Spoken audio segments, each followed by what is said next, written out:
Let's begin with the top story of the day. Ukraine has said that its forces are still advancing around the edges of the city of Bakhmut. The aim is to encircle the city. This comes after Russia's mercenary group Wagner declared that they have captured Bakhmut. However, Ukrainian President Volodymyr Zelensky said that Bakhmut is still in Ukraine's hands. During the recent G7 summit, Zelensky compared the destruction in Bakhmut to the Japanese city of Hiroshima. Georgia's national airline, Georgian Airways, has banned the country's president from using its services. This comes after she said that she would boycott the airline over its resumptions of flights to Russia. This month, Russia announced that it would lift a 4-year ban on direct flights with Georgia. It will also remove a decades-old visa requirement for Georgians traveling to Russia. The US and Papua New Guinea are set to sign a security agreement. According to the US State Department, the new agreement would provide $45 million to help improve security cooperation. This comes amid China's growing influence in the Pacific. Papua New Guinea is located north of Australia and is strategically significant. Indian Prime Minister Narendra Modi is also in Papua New Guinea. He held talks with his counterpart James Marape.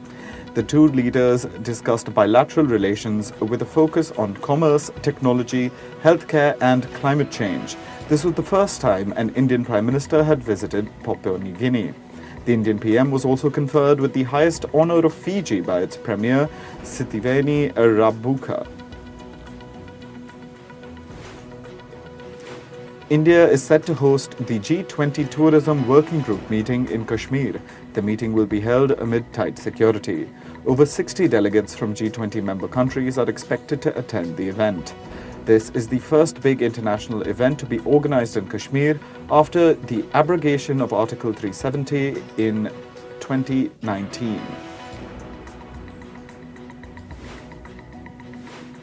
Political unrest continues in Pakistan. In the latest, former Prime Minister Imran Khan has said there is an 80% chance of his arrest when he goes to court in Islamabad on Tuesday. Khan will appear in court in the Al-Qadir Trust case. The Pakistan Tehreek-e-Insaf Party chief has also said that over 10,000 party workers have been arrested. He added that the party's entire senior leadership is in jail.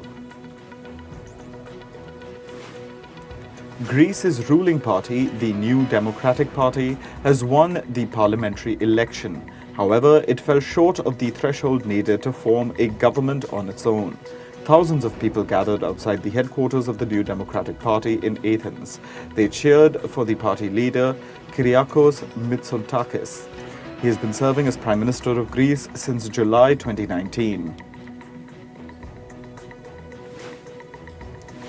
Fresh protests erupted in France against the pension reform law. Protesters tossed President Macron's effigy in the air as they marched towards the city of Cannes. Meanwhile, police officials blocked roads that led to the Cannes city centre. Authorities have banned demonstrations near the ongoing Cannes Film Festival. Protesters plan to march to the Palais des Festivals on Tuesday. Meanwhile, Emmanuel Macron made a brief visit to Mongolia. This was the first time a French head of state visited Mongolia. Macron held bilateral talks with his Mongolian counterpart in Ulaanbaatar. During the talks, Mongolia agreed to supply critical metals to France, which are essential for the country's energy transition. A fresh bout of fighting erupted in Sudan's capital Khartoum today. The clashes erupted hours after the rival generals agreed to a week-long ceasefire. Airstrikes and artillery exchange shook Khartoum city. Meanwhile, Qatar's embassy in Sudan was ransacked by armed gunmen. Doha condemned the attack without blaming the two rival groups.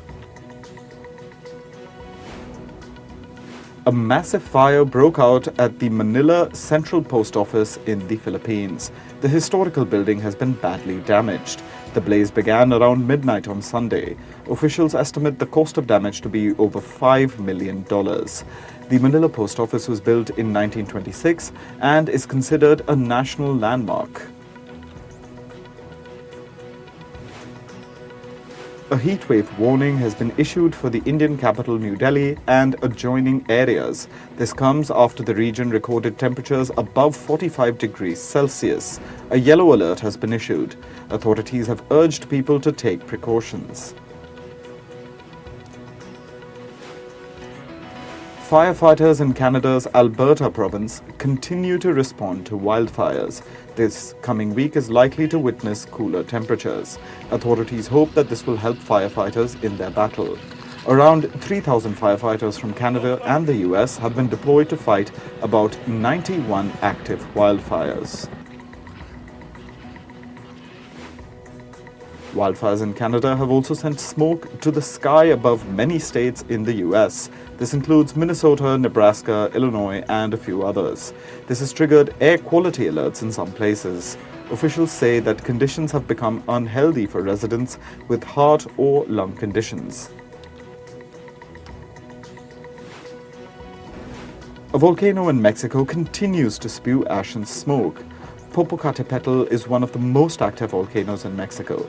A nearby international airport halted operations for more than 5 hours. Several flights were delayed or cancelled.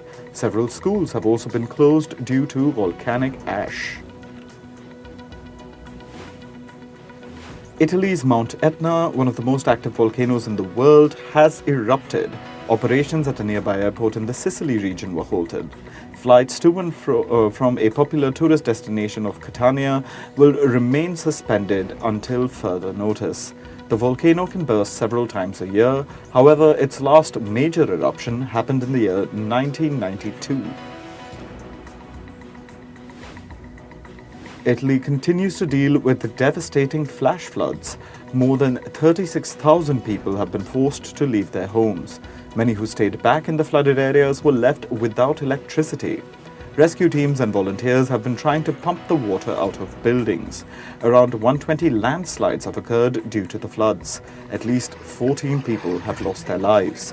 These have been described as the worst floods in Italy in 100 years. Italian Prime Minister Giorgia Meloni visited the flood-hit areas after she returned from a G7 meeting in Japan. Meloni said that the damage is huge, but it's difficult to gauge the exact financial impact.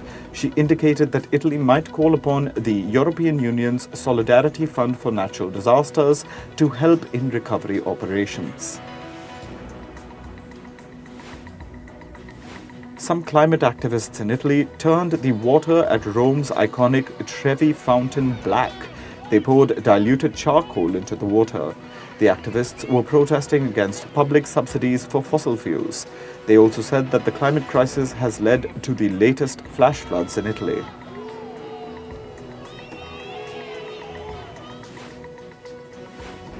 New Zealand has announced its largest emissions reduction project in history. The aim is to transition from coal to renewable electricity at the country's major steel plant. The government will spend $140 million in cutting the use of coal at Glenbrook Steel Plant. The plant currently accounts for 2% of New Zealand's total emissions.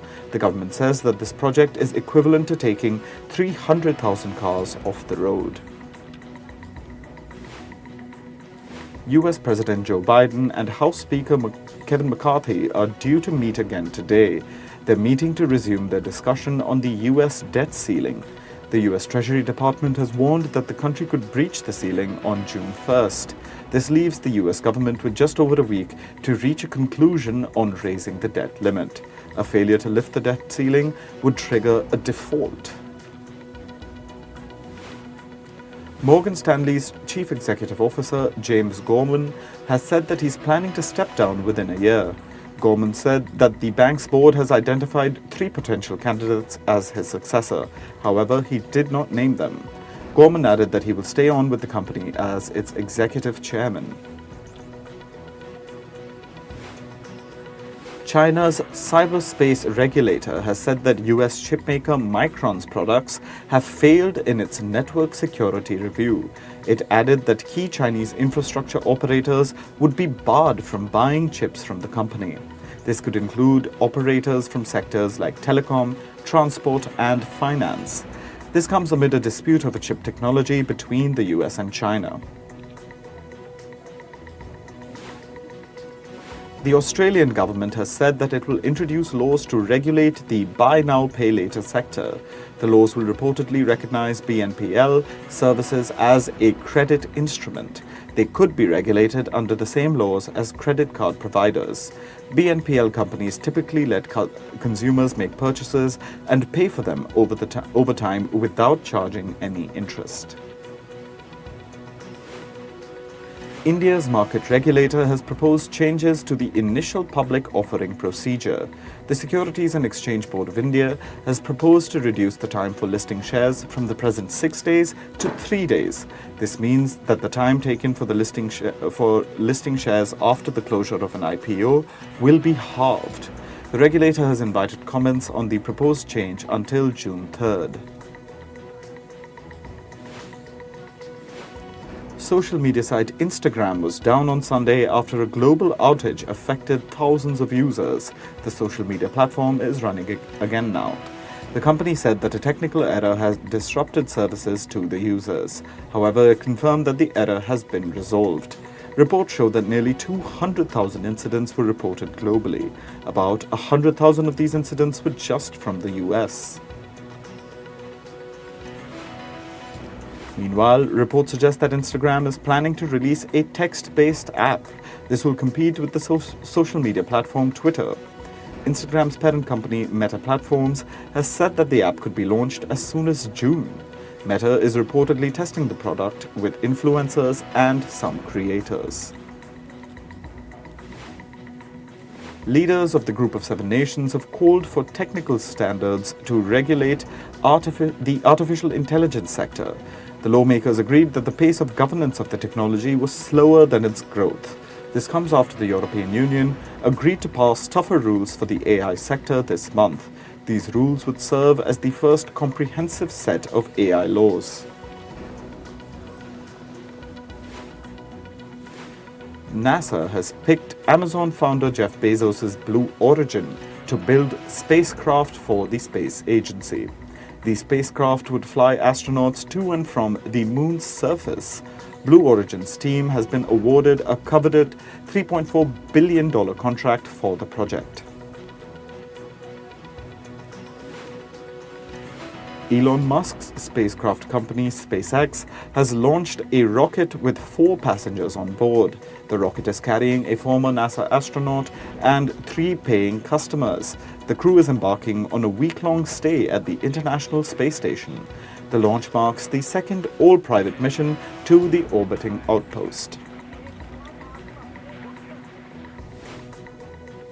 Coming to sports, Mumbai Indians beat Sunrisers Hyderabad by 8 wickets in yesterday's IPL match.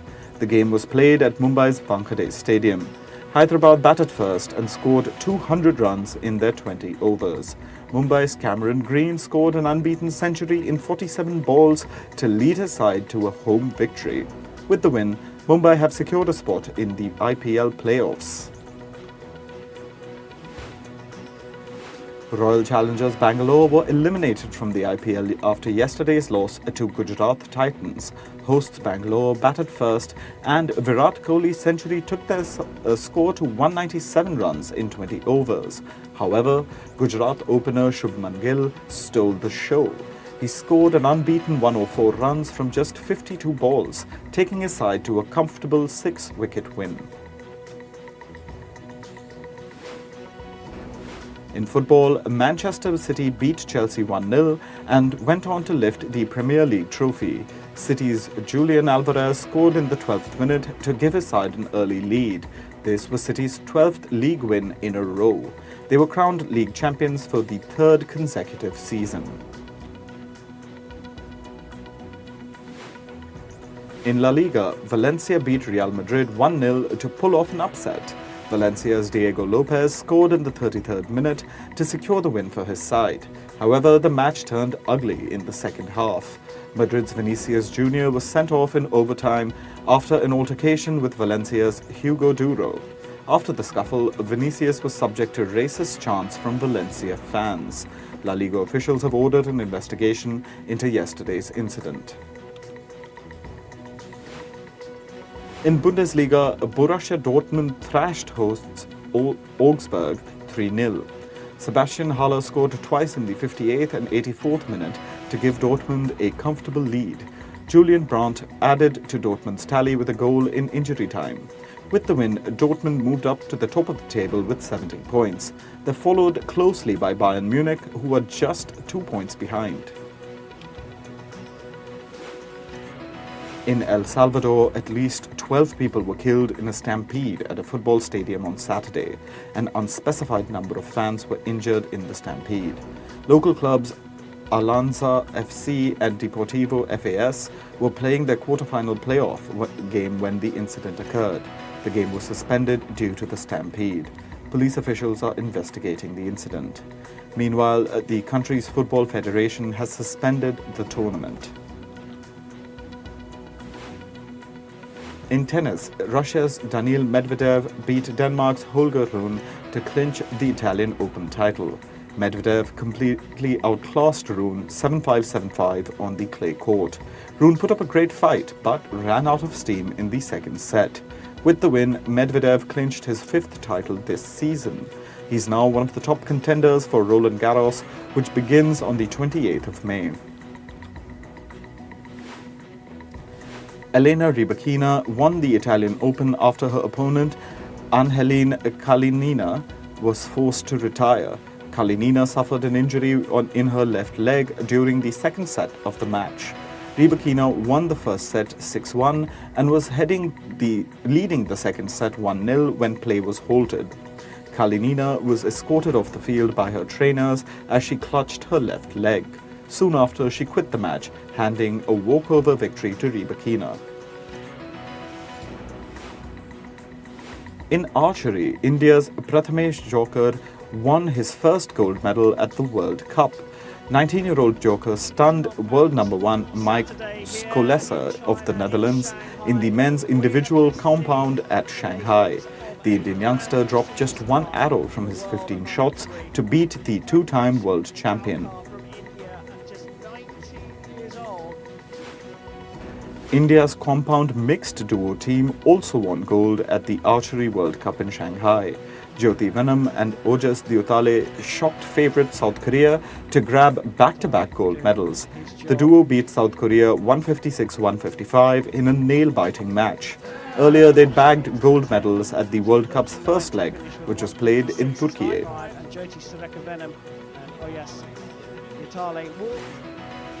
Director Martin Scorsese's film Killers of the Flower Moon premiered to a standing ovation at the Cannes Film Festival. The crowd applauded for 9 minutes, making it one of the biggest in Cannes history. The film stars Leonardo DiCaprio and Lily Gladstone in lead roles. It's set to hit theatres on the 6th of October. Sudanese film Goodbye Julia has made history at the Cannes Film Festival by becoming the first ever movie from the country to be present. The film is set in the year 2011 in the Sudanese capital of Khartoum. It traces the country's divide through the lens of 2 women. Actor Cate Blanchett chose to go barefoot at the Cannes Film Festival party hosted by the Golden Globes team. The actor did this to stand in solidarity with the women of Iran. The Cannes Film Festival has strict mandates for women to wear heels on the red carpet. Earlier, actor Julia Roberts had made a statement against this rule by going barefoot to the festival in 2016. The Indian film franchise Drishyam is being remade in Korea.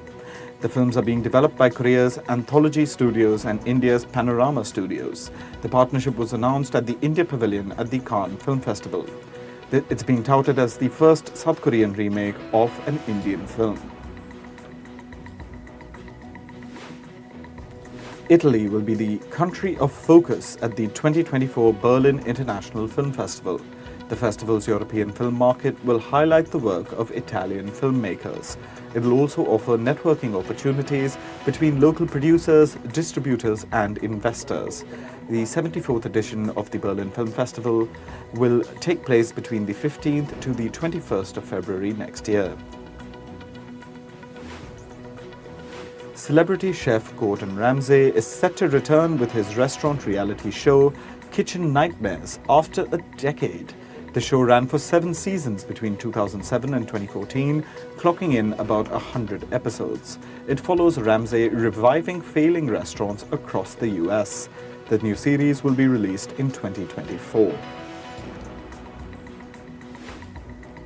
K-pop band 50/50 have surpassed another K-pop group, Blackpink, with the highest monthly listeners on Spotify. They have over 34.3 million listeners, while Blackpink have over 34.1 million.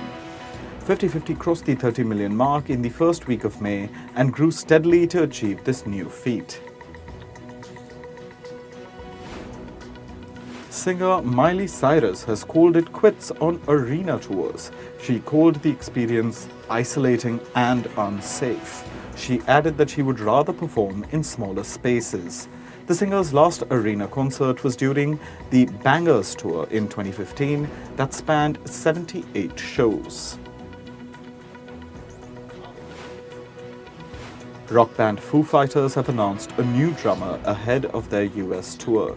Session drummer Josh Freese will join the band on the 24th of May when they open the tour in New Hampshire. This is Foo Fighters' first tour without their drummer Taylor Hawkins, who died last year. Lightning strikes in Texas made organizers of the Cruel World Festival reschedule singers Iggy Pop and Susie's shows. The sound was affected due to lightning during Iggy Pop's performance. After continuous strikes, organizers asked fans to evacuate the grounds. The local fire department also issued a severe weather alert for concert goers.